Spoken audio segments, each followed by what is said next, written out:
Welcome to the Toffee Blues, your source for all things Everton, and welcome to the match preview for Watford versus Everton. Everton going into this game off the back of a 1-0 grim home defeat to West Ham, and the fun just keeps on coming along, doesn't it? Because Corey's out for 2 months, and Calvert-Lewin's also got a setback in his quadricep injury. So, we've got pretty much the entire team out missing, and the last performance was pretty bereft as well. So, we're going into this one on a real high, let's be honest. Yeah, I mean, I'm expecting the stadium to collapse, Bramley Moore to just not be happening. I'm waiting for that news to break on Twitter, because that's the only way things will get any worse, isn't it? What are they going to do? If that happens, what are they going to do to cover up all the bad news? God knows, mate. It will always be the Everton way, won't it? Whatever possibly can go wrong will always go wrong. You can bank on it. Most important player in our team, basically, Takore, is now gone until Christmas, it looks like.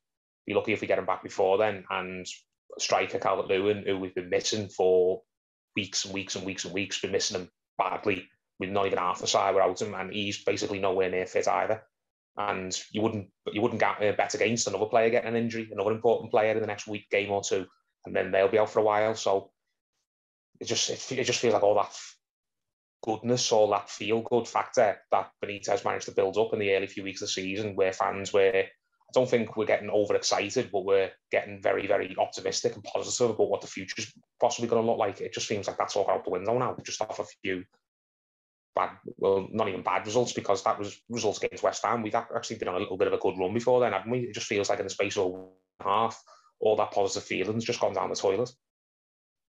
And not without good reason, because I think these injuries, of course, again, shine a light on the bad recruitment, which I'm not going to shut up about until it's put right. I'm not going to lie. I know people think it sounds like a broken record on here going on about the recruitment, but it's the reason we're in this mess, and it will be the reason we're in any mess until we sort it out. It'll be the reason we never get out of a mess, and the reason we never do anything until it's possibly sorted out, because until Everton move forward off the pitch with a clear strategy and a clear definition of who does what in the club, what your responsibility is, what this person's responsibility is, so everyone knows who the buck stops with in regards to certain things, whether it be transfers, whether it be contracts, whether it be signing off on players, whether it be about the amount of money that we bid for them. Until we know that we've got clarity, I'm not talking about us, the fans, until everyone off the pitch in the club themselves know who decides what, the club's never going to do anything, because we've had this problem for years. We've had certain people sticking their oar in to certain aspects of running a football club that they've got absolutely no idea about and no experience. Getting involved, he's not even employed. Yeah, he's not even employed. We've got Ken Knight still hanging around like a bad smell. We've got Mashiri, who, I know it's his money and he's technically entitled to what he wants, but someone who's never worked in football in any professional capacity suddenly deciding basically who to buy and how much money to bid, it just doesn't make any sense at all. Then obviously you've got Marcel Brands doing whatever the hell he does. I'd imagine that, as you said, we've got certain agents who, like Riola and Kaya, such and such. I had a terrible time on the street the other night with Callum trying to remember his name, but yeah, we'll have agents sticking their oar in, we'll have Ken Knight sticking his oar in, we've got Mashiri wanting to control the whole thing, we've got Brands, no idea what he does or doesn't do. Until that's all sorted out, mate, our squad's always going to stay a mess, and whilst our squad's a mess, we're never ever going to achieve anything. It's just sad. But could we as fans protest a little bit more, maybe, get up in arms over this? We've tried, mate. We've tried that. I mean, I know. Did we really try? But did we try? No, mate, we did. Boo Ken for about 5 minutes, and then someone flew a plane or something. Mate, honestly, I remember that. I remember that day we protested against Ken Knight outside the stadium, like it was yesterday. Honestly, I remember it. And an hour after that protest happens, his big face came up on the screen, and more than half the stadium stood up and clapped him. And that was the day that, if you're a very, very serious anti-Ken Knight person and you believe in protesting outside the grounds with banners and singing songs and stuff. I mean, I know that's not for everyone. I know some people are very, very strong opinions about certain people, but they just don't think having a public protest is the way to go about it. But the day that that happened, mate, where people did have a protest, that people did try and make the Wales aware of the fact that we were not happy with Bill Kenwright, and we wanted answers and we wanted change, more than half the stadium stood up and clapped him. And they don't even know why they're clapping him, those people who did that. They really don't. They stood up and clapped because they just thought it was the in-fashion thing to do. Oh, no, I don't like them outside who are protesting because that's cop-out behaviour. I'm not actually listening to what it is they're protesting about, but I just don't like the fact that that's something that Liverpool fans do, and I don't want anyone thinking that I'm the same as a Liverpool fan. I just want to stress that this isn't actually an attack on Bill Kenwright necessarily. This is we've got off the subject, haven't we? The board friction, really. It's the board friction that Kenwright's a part of, but there's loads of personnel who are involved in this. Basically, the top and bottom of what I'm saying is it doesn't matter how much fans kick up a stink, whether it be just saying what you think on social media or whether you actually take to protesting in the streets out before a game. It will not change until certain people leave the club, and it looks like certain people won't leave the club until, one, they're either forced out, or two, maybe they just get to the age where the health means they've got to step away. That's the only way it's happening. Until certain people retire, if they ever do retire, or until they're basically told to get the coat and leave by someone above them, it will never ever get any better. The club's not going to change the way it does things just because we, the fans, kick up a stink about it. Otherwise, they'd have done it years ago.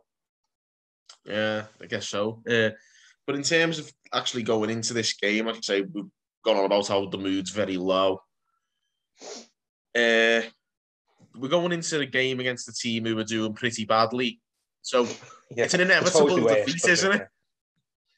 I mean, I touched on this a little bit with Callum on the stream we did the other night, where I said I wouldn't be at least a bit shocked if we go and put, even with our squad being in the state it's in, the injury problems we've got and the low moods around the fan base, I wouldn't be shocked at all if we go and just hammer Watford, because Watford are basically in the same state that we're in times 5. Do you know what I mean? They've got a manager who is a very respectable manager who's achieved one of the greatest things in sports, Claudio Ranieri. He's got a Premier League title on his CV, but he was not the man for me to bring into that situation. He's not a firefighter. He's not someone who's going to come in and just basically, because Watford are a very, very strange, specific club in what they look for and what they seem to respond to, type of managers who get performances out of their players. I don't think Ranieri being this type of like father figure manager that he is, the sort of arm around the shoulder, I don't think that works at Watford, and it never has. I think you just need a motivator, someone who is going to maybe get backs up against the walls and just kind of fire players up into putting a few performances in. I don't think Ranieri's that type of guy. And Watford, I mean, there's only 1 or 2 players in their entire squad who I'd look at and think, yeah, I'd lift him out of there when they go down. Sarr being one of them, the winger.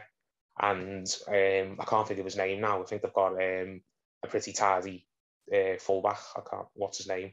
God, I can't remember, mate. So right now, maybe I'm getting mixed up, but I would definitely take Sarr. I think he's definitely going to be leaving Watford at the end of the season, even if they somehow miraculously stay up, which I don't think they're going to. But you just look at the Watford team on paper, and the point of making it is, other than Norwich, I think they are categorically the worst side in the Premier League. I really do, Watford. And even if they got the best firefighter around, like a Sam Allardyce or a Roy Hodgson, I still don't think at this point they could keep them up. So my point is, I think Everton are very, very likely to get the 3 points. But it doesn't matter what type of performance we put in, even if it's what most people, fans will consider a good one. Let's say we win about 3 or 4-0 or something. It still wouldn't give me any optimism, basically, that we're going to be all right over the next few months, and it wouldn't really lift me mood much. It's just a must-win game. Just get 3 points and get them on the board, because I don't see where the next 3 points after this game's coming from with the squad problems we've got. To be honest, mate, I don't want to be even more pessimistic. I don't even fancy us for this game. I don't blame you. I mean, this is exactly the game that a struggling Watford team with a new manager can turn things around. Yeah. Well, even against a team as bad as Watford, I don't have any faith that the likes of Solomon Rondon's going to do anything. Said how I felt about him the other night. I think after his performances the last few weeks, especially after that against West Ham, I don't think he's got any business being anywhere near an Everton team ever again. It doesn't matter how many injuries we've got whilst Everton are a Premier League team, which will hopefully be forever. Players of Solomon Rondon's ability shouldn't be near the starting 11. I'd rather give a chance to a youngster and see what they can do. And if you put a Dobbin in up front or someone else and they stink the joint out, well, at least you got something out of it. At least we felt, all right, well, at least we've got a proper look at that player now. We know he's not good enough. We can move on to the next one and give them a chance. We know what Rondon's going to do. We know he's going to be absolutely terrible. We know he's going to be terrible the week after that. We know he's going to be terrible the week after that. There's no point giving him another chance, as far as I'm concerned. So you can forget him.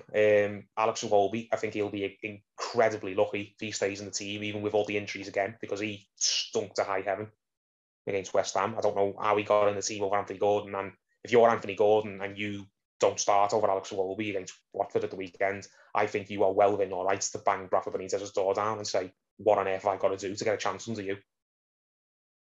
I think you could speak for plenty of the kids as well, like ones who haven't even been blooded yet. Yeah, when they wonder why the hell aren't I playing when Alex Iwobi's playing and, given a 2 out of 10 performance and Rondon's probably given a minus 2 out of 10 performance. There's nothing that I've seen from Solomon Rondon which makes me think that he's going to be a cut above player who's come through the youth system at Everton. Do you know what I mean? Even though our youth system's not what we all want it to be, I've seen nothing from Solomon Rondon basically in the games that he's been here, that he's played in so far, and bought off for all this. Oh, he's not fit, blah blah blah blah blah. He's been here over a month now. He's played in about 5 straight games. I don't expect him to be 100% fit, but I expect him to be somewhere like 80 to 90% fit, or at least fit enough to the point where he doesn't look like someone who's won a competition to play football. Honestly, to God, on last Sunday against West Ham, you might as well have pulled some middle-aged fella out the stand and put him up front. So my point is, even though I haven't seen a lot of Lewis Dobbin, I'd be willing to pay or willing to bet a fair chunk of money that Lewis Dobbin is probably of more use to this team if he started than the likes of Solomon Rondon would be in the form and the state he's in at the minute. So just take Solomon Rondon out of this team, please, and Alex Iwobi to boot, because he don't deserve to be in the team no matter what the injury situation is. It's not like we literally just don't have the playing staff. It's not like we're a shop and we just need someone in the door to basically work for the day. Do you know what I mean? It's not like in the 90s when Southampton was so low on playing staff that Souness had to give that contract to that Ali Dyer fella because he just literally couldn't even make up the numbers for the bench. We do have players at the club, just in the youth system, and I'd rather call someone out the youth system and give them the chance of a lifetime than just wasting our time on some joker who we've spent 35 million on, who we should never have spent even half that on, and someone like Solomon Rondon who has won the lottery coming back to the Premier League for a club the size of Everton. I think Rondon's, it's ridiculous. Like, people are saying that he's like beaten out in the ass for being the worst striker and everything. Now it's like, no, I said this with Callum on the stream. We've had some really, really shocking players at Everton, to put it lightly, over the years, but I can think the vast majority of those players, you can, if you remember them specifically, you can pick one thing that you could hang their hat on. There was one thing that you think, all right, if we just play around that, somehow, some way, in some game, somewhere, even if it's just on one game particularly, we'll get some form of use out of them. In Strakolesi's case, he was a god-awful, don't even know how he managed to basically he wouldn't pass a trial for the championship team, but he just ran and he ran and he ran and he ran. That was a use that he had. It wasn't a great use, but it was just something you could look at and you think, all right, he's at least got that going for him. He will run all night and all afternoon. In Niase's case, he was so crazy in how he played football, he just befuddled defenders, befuddled himself and befuddled the players who were playing against him. So he just managed to somehow just score some really random goals. And fair play to him, he made a difference because a lot of his goals he scores were games that saved us points. Again, players like Saha, he was a player I really didn't like in the last final few years because he had the quality, but he was just very, very lazy and very, very injury prone. But even he could, if you got him one-on-one in the box, could probably slot you one. Rondon hasn't got anything. He honestly hasn't. He doesn't even go up for headers. He doesn't win many headers. He's not fast. He's not even fit, so he can run around a lot and just Irish people. I don't see one thing in any of the games we've seen from so far where I think, you know what, at least he's got that going for him. As far as I'm concerned, he hasn't got anything going for him. Do you think there's like no redeeming quality? I always thought he'd be maybe there is, in terms of presence, but he's not. Yeah, maybe there is, mate. I don't want to just completely character assassinate him after 5 games. I mean, maybe I've already done that, but if he has got like one redeeming quality, one use, he's 100% not showed it yet, and I think he's run out of time to show it now. If he never played another game for Everton, even though he's very early into his tenure here, he could have no reason to complain at all. He's been that bad in the games he's played so far. Begs the question, even if he wasn't fit enough, what was he doing with himself? Like, I know he was obviously playing in China, but like, was it really aged, like? hasn't he? He's aged very badly since he was last in the Premier League. I mean, he was never a great striker at all, but he was, as you said, just a big nuisance, a big. I thought he was competent. I thought, he bagged 5 or 6 this season. Yeah, big, strong player who, what he lacked in quality, at least had the physicality and the determination. He doesn't even look like he's got that. I mean, he looks like Solomon Rondon's dad. Do you know what I mean? He's only been out the Premier League for about, I think, 3 seasons, but you think he's been out the Premier League for over a decade. He looks a lot older. He moves like he's a lot older. He doesn't move like a player like someone in his early 30s. He moves like someone in the mid 40s who smokes. He looks like he smokes as well. I think he looks like you know what I mean. It sounds like it sounds like we're bullying a bit here and we're getting a bit like overly nasty, but we're just so frustrated. Do you know what I mean? I just want a striker who grafts. Like, I think just someone who, like you say, has a redeeming quality. I think you nailed it when you said that he hasn't really got one. No, he hasn't got anything where you look at least in the games he showed. And as I said, I think he's run out of time to show it now, as far as I'm concerned. He hasn't got one thing where you look at and you think, well, at least he can do that. I know it's not much. I know it's no way near enough for anyone to rate him and think that he deserves to be here. But at least he's got that going for him. Strakulesi just would run, no matter how terrible he was technically. Niasse would, again, he would make a lot of effort, wouldn't he? And he'd find ways to get himself in certain areas of the pitch where he could make a difference, whether it just be the ball bouncing in off him or getting on the end of a final pass. Or I remember the famous game against, was it Arsenal, where he just basically chased the goalkeeper down. Yeah, I think he just literally he blocked it like a goal kick and like it just went in.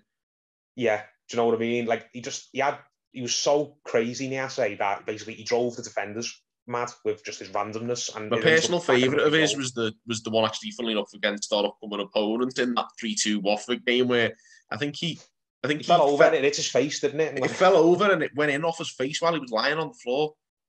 Yeah, do you know what I mean? And there's other players as well, not necessarily strikers, players who were really god awful, but they managed to do at some point in their time at Everton. They maybe had the odd game here and there, but they did something where the fans looked at him and thought, well, you know what? That was something he did something really good for us there. Do you know what I mean? He showed a bit of something there, and it might be the only time we ever see it, but at least he can always have that. At least he can always come away saying, whilst I was at Everton, I did that. And I don't think Rondon's ever going to have that. He's just going to be one of those players like Fabian Delph and probably Gabaman, where he's not injured, but when he does eventually leave Everton, everyone will just look around thinking, what an absolute waste of time that was. We got nothing out of that at all.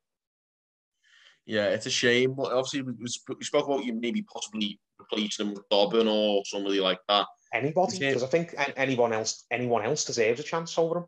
In terms of personnel, then, what would you go with for the upcoming game, provided half the squad that we've got left don't get injured between now and then? My starting 11 would be Pickford. I don't know. Is Coleman going to be fit? I think he's close, isn't he, Coleman? He played against West Ham, but he didn't look fit for me. I think he did look like a player who'd been rushed back a week too early for me, Coleman. But I'd play Coleman if he's 100% up to it at right back. In the centre, I'd play Mina and Godfrey. That was the one thing that took away from the West Ham game. That was a positive. I thought Godfrey looked back to his normal self. And have you seen the quotes he said on the website the last few days where he even says he feels like he's back to his old self now? The first few games that he played this season, he really, really struggled. He was like out of breath after 10 minutes, whereas... He said he was recovered from COVID, didn't he? So he had bad COVID in the summer and it really knocked the wind out of him.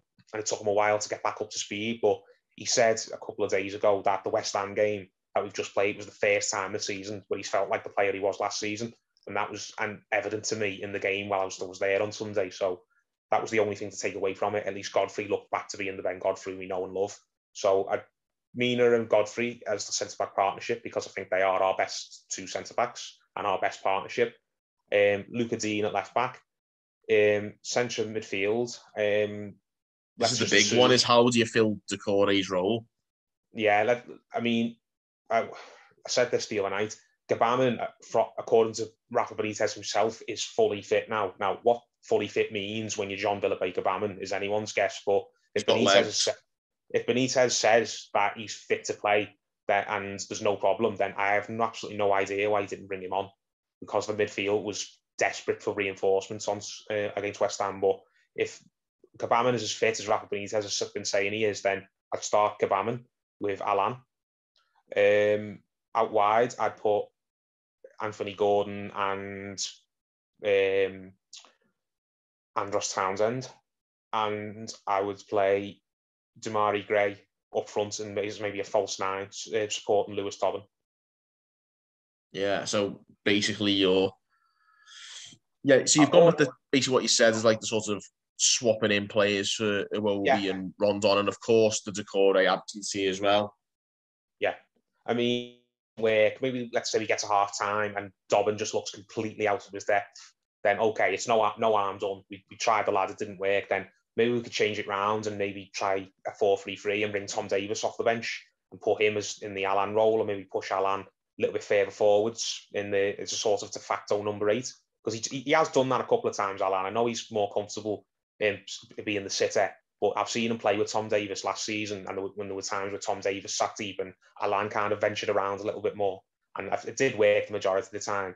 So if it doesn't work, playing Lewis Dobbin up front as the out number 9, then maybe switch to a 4-3-3 and bring Tom Davies on to add a bit more steel in the midfield so we can't get played through, and maybe try Damari Gray as the false 9 with Townsend and Gordon supporting them, and maybe throughout the game those three can kind of just all switch around positions. Do you know what I mean? I know it sounds grim on paper, but Solomon Rondon should not be getting anywhere near the pitch unless it's just to come on at the end and waste time. And even then, he should consider himself lucky if that happens. God, I'd still like to see him have another chance, to be honest. I think Rondon still could contribute something. I thought that he would contribute something to us, and in time maybe he will, but it's just not a promising start. Like you say, I think let's see how he gets on. I think we will see a bit of, even if it is off the bench, you might see some of him again in the Watford game. I do get when people. I mean, I don't want to sound like I was being overly mean about him earlier on and saying things that were a bit unsavoury. I get when people say he was brought in to be fair choice. He was not supposed to be starting 4 or 5 games on the spin. But the fact of the matter is, when you're on the pitch for Everton, whether you're starting a game or whether you're coming on for 2 minutes at the end, you've got to show more, a lot more than what he's shown. And the fitness excuse, I'm sick of hearing that now. He's been here for over a month and he does look fitter. He's looked like he's lost a bit of weight from the first few months. So I do believe he's been working hard behind the scenes. He looked fitter against West Ham than he did when he was first playing against Aston Villa and away in the Cup against QPR. He did look sharper, but it still didn't mean he looked any better on the ball or he was contributing anything more than he was in those games, which was nothing as well. He barely went up for headers. He couldn't hold the ball up effectively. He wasn't anywhere. He was nowhere to be seen. Every time he got the ball, flashed across the goal, which happened a couple of times in the game. We put some really lovely balls in for a striker to get on the end of, and he was nowhere near what he needed to be. He, as I said, didn't make life hard enough for Agbonna and Zuma at the back. And Zuma's a great defender, we know that, but Agbonna, as far as I'm concerned, is a bang average centre midfielder. And a player like Rondon, who's got Premier League experience and apparently has the faith of the manager, should have been giving him a far more tougher time than what he did do, and he didn't. That Bonner probably had one of the easiest games of his career, capped off by the winning goal. So, as far as I'm concerned, Solomon Rondon sees the pitch for Everton again now, or doesn't see the pitch, and he's got no one to blame but himself. Fair enough, but we'll see what happens anyway in terms of the game itself. Though, Watford's work at they maybe hurt us. I mean, I was talking. Who's their guy as their striker now? Manuel Dennis, I think, it's a Nigerian striker. I mean, watch him. They've also got the inevitable goal scorer against us, Josh King. Oh, Josh King! I was forgot that he played for them. I mean, wouldn't that be ironic if Josh King comes and basically turns into Zinedine Zidane, like he always did for Bournemouth, by the way. Yeah, no, because he's a striker. Let's watch him turn into Haaland or Lukaku against us, and he'll be motivated too because he'll have a point to prove. I know it was Ancelotti who kind of didn't do right by him, and Ancelotti's not here anymore. His problem was always with the last manager, not anyone who's at the club now. But he'll still want to come and prove his point to Everton fans and Everton players who he was only working with a few months ago. He'll want to come in and say, "You were stupid for letting me go. I deserved more of a chance. This is what you could have had." Of course, I'd have kept him here over Rondon personally. Oh, 100%, I would have, but we can take that up with Carlo Ancelotti, can't we? But even that other lad you've just mentioned, I don't know a lot about him, but again, I wouldn't be shocked if he turns up and has the game where he resembles prime Yakubu. Do you know what I mean? I am quite sure that we're going to win this game, whether it be a scrappy 1-0 or whether we win handsomely, like a nice, easy 3-0, because I just think Watford are... Mate, you've got to learn there's no such thing as easy games for Everton. I know that, but Watford are really dreadful, and they've got a manager who's just come into their club who I think is absolutely not the right appointment for them. And I think the writing's on the wall for them already this season. I think they're nailed on to go down with Norwich. So I do expect Everton to win. Maybe that's me being arrogant and complacent. I hope I'm right, and if I'm wrong, I'll be the first person to be eating humble pie. But I do expect Everton to win this game. But as I touched on at the beginning, even if we win this game in an impressive fashion, let's say Watford don't get near our goal and we stick a few and we put a few goals past them, it doesn't matter for me. There's nothing that we can do at the weekend that will ease my anxiety over what the next few months are going to be like for Everton, which is really, really tough. Even if we go and win this game 3 or 4-0, I won't be coming out of Goodison Park thinking, you know what, maybe we were all being a bit too doom and gloom. Maybe it's not so bad. Maybe we can hold our own against these big teams we've got coming up in the next few games. I'll still be thinking we're going to get absolutely battered by the likes of Liverpool. We're going to get battered by the likes of Chelsea. We're going to get battered by the likes of Manchester City when we play them over the winter period. I just think we need to get these 3 points in the bag and just buckle up for a hard ride, because we don't get these 3 points, as you said, then Jesus Christ, it really is going to get dark and horrible, isn't it? Yeah, and with that in mind, results, what's your prediction, Paul?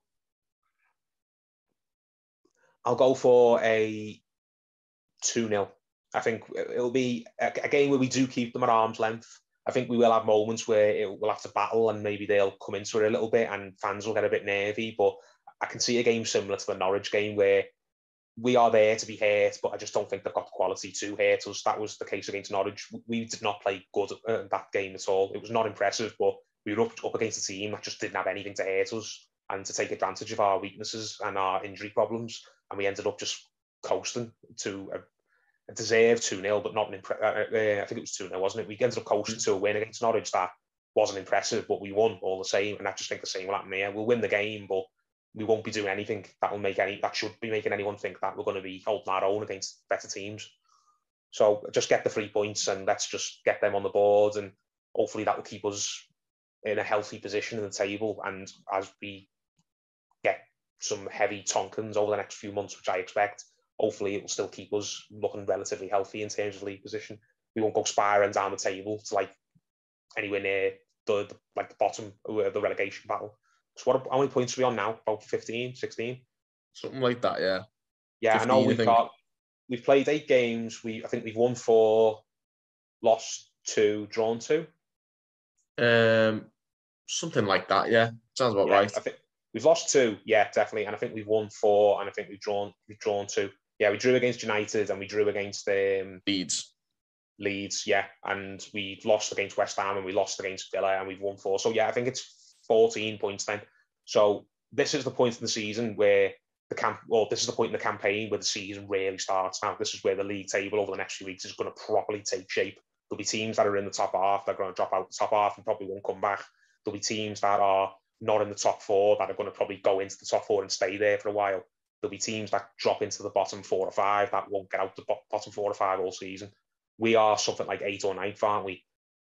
If we win this game, we'll keep ourselves healthily in the top half of the table, but I imagine we won't be in the top half when we come out the other side of the new year, because unless we get our players back like Calvert-Lewin and Richarlison and Takore and they hit the ground running and they don't need to be built up, I just think we're going to really struggle over the November, December period, and it'll be really grim looking at it when we come out of New Year, and we'll basically be fighting to salvage the season in the second half of the campaign. But hopefully I'm wrong, but I don't think I will be. So let's just start with getting damage limitations on now. Let's just get 3 points on the board and hope that they stand us in good stead in the weeks to come, because I don't see 3 points coming again for a while. Well, you're not going to like what I've got to say then. Go on. My prediction is 0-0. I do think we will score somehow. There'll be someone. I know looking at it, you're thinking, where's the goal come from? But I wouldn't be shocked if Townsend comes up for us again, or maybe Dean. It's a penalty, or I don't know. I mean, Gordon hasn't scored a senior goal yet. Maybe this will be the game where Gordon gets up and running. I do think we will score. It's just important we keep a clean sheet. I think if we keep a clean sheet in this game, we will win. Yeah, I think I'm confident that we can get the clean sheet. It's just getting the goal. That's why I'm going with the 0-0. I mean, I'm going for a 2-0. I think we'll score either side of half time. And there'll be scruffy goals. And as I said, there'll probably be goals that from players who don't normally score for us. I'm going to predict Anthony Gordon to score, and I'm going to predict Luca Dean to score, because Luca Dean's not scored in a while. And I do think Luca Dean is one of those players who contributes a lot more over the course of the season than people think he does. I know everyone loves him and everyone rates him, but I think he's one of those players who, if he came onto the side, he'd make just as big a difference. We miss him just as much as we miss the likes of Decore, honestly. So I'm going to go for a 2-0, but I don't care how it comes, just get the game won. Yeah, well, fingers crossed that what I say doesn't come to pass, but that's all I can see at the moment with the way things are. But fair play to you for your optimism, and you know, if you'd have told me this like a week ago that I'd have been saying this, I'd have like laughed at you. But it's just the mood's gone down that much, hasn't it? It really has. Like, I think the Decore injury is a real blow. That's like, it's that, and obviously Calvert-Lewin not being back for a bit longer is going to be like, it's really depressing to take that off the back of a home defeat as well. It's just, there's not a lot to keep me going at the moment. So yeah, I'll probably end this before we get any more melodramatic than that. So let's end it on a lighter note. Let's go into this game assuming that Gbamin's going to start, and this is the game where Gbamin just basically comes out to Everton. Yeah, really establishes himself as an absolutely fantastic player, and fans are thinking, "Oh my God, thank God we got this fella fit again." But let's just assume this is going to be the game where Gbamin just proves to the world that we were right to be impatient with him. Yeah, Gbamin pings one top bins. Imagine. Yeah, imagine.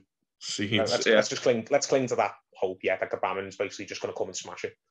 Yeah, fingers crossed. Anyway, let's call time on that one. I think you guys tuning in, let us know your opinions, give us your predictions, drop us a comment, give this video a like, and subscribe for more content in the coming weeks. Hopefully, more positive than we're anticipating, but nonetheless, get involved, subscribe, like, and comment. And until next time, guys, thanks for watching on the Toffee Blues.